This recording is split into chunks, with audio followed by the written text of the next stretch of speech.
Hello again. Good afternoon.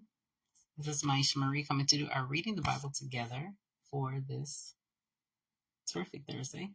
I hope your day is going well. May is Maying so far. But nevertheless, we're going to go ahead and get started.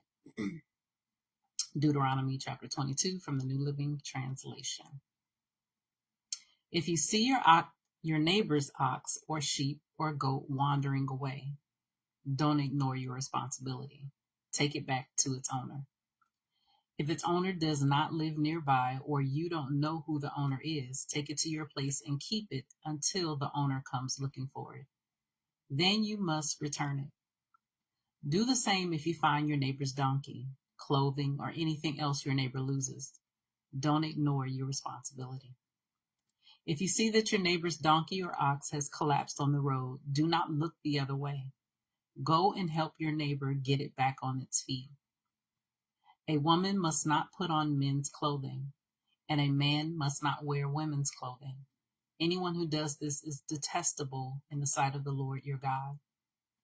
If you happen to find a bird's nest in a tree or on the ground, and there are young ones or eggs in it, with the mother sitting in the nest, do not take the mother with the young. You may take the young.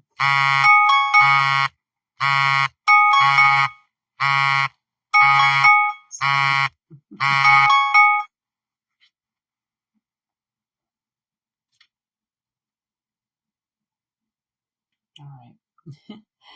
I'll start over at verse 6.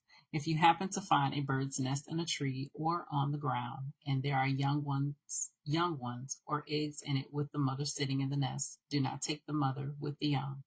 You may take the young, but let the mother go, so that you may prosper and enjoy a long life.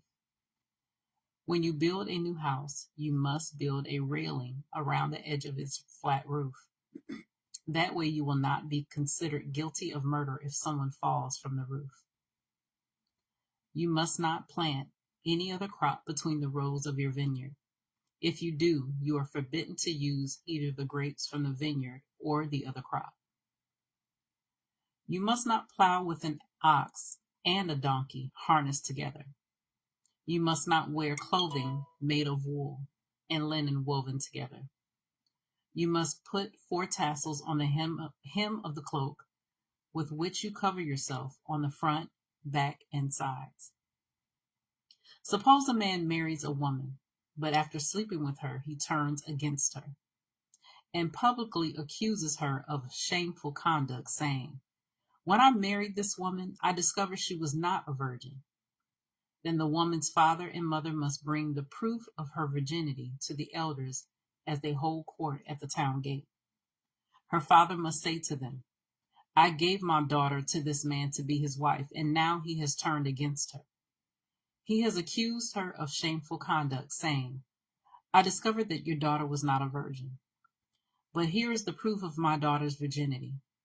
Then they must spread her bedsheet before the elders.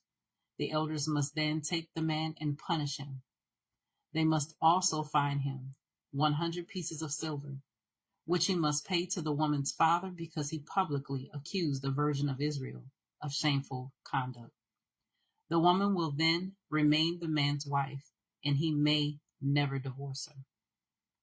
But suppose the man's accusations are true, and he can show that she was not a virgin.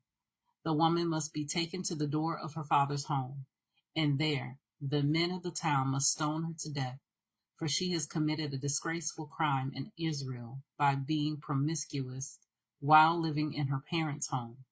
In this way, you will purge this evil from among you. If a man is discovered committing adultery, both he and the woman must die. In this way, you will purge Israel of such evil. Suppose a man meets a young woman, a virgin who is engaged to be married, and he has sexual intercourse with her. If this happens within a town, you must take both of them to the gates of that town and stone them to death. The woman is guilty because she did not scream for help. The man must die because he violated another man's wife. In this way, you will purge this evil from among you. But if the man meets the engaged woman out in the country and he rapes her, then only the man must die. Do nothing to the young woman. She has committed no crime worthy of death. She is innocent as a murder victim. Since the man raped her out in the country, it must be assumed that she screamed, but there was no one to rescue her. Suppose a man has intercourse with a young woman who is a virgin, but is not engaged to be married. If they are discovered, he must pay her father 50 pieces of silver. Then he must marry the young woman because he violated her, and he may never divorce her as long as he lives. A man must not marry his father's former wife, for this would violate his father. So that was Deuteronomy chapter 22 from the New Living Translation. Continue to search the scriptures daily to see what is true. Allow Holy Spirit to illuminate the word into your heart, your mind, and soul, bringing knowledge, understanding, and wisdom, and most of all, revelation of who God is, his true nature, his character, and how much he truly, truly loves you. You guys take care. God bless, and we'll see each other next time.